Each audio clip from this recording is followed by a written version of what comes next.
guys, maglilinis na naman tayo ng CVT. Yan, sobrang dumi.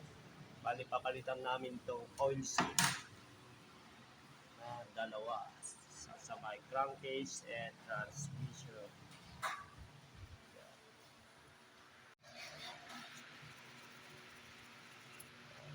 Lilinis tayo mga kabaryo gamit ang gasolina.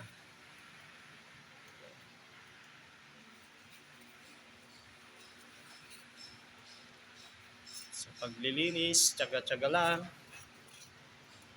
hanggang sa matapos.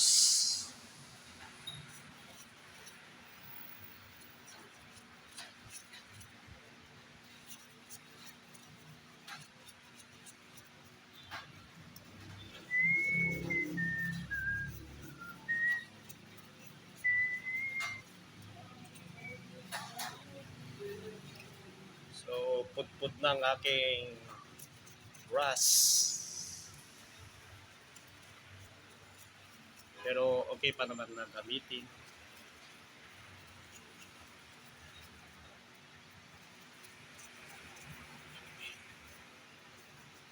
Katapos nito, balnawan natin ng gasolina.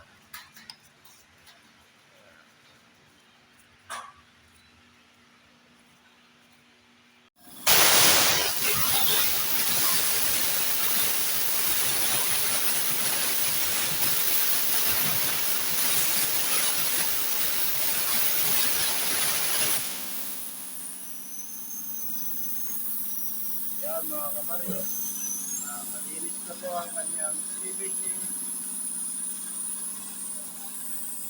So pag maglilinis po tayo ng gasolina,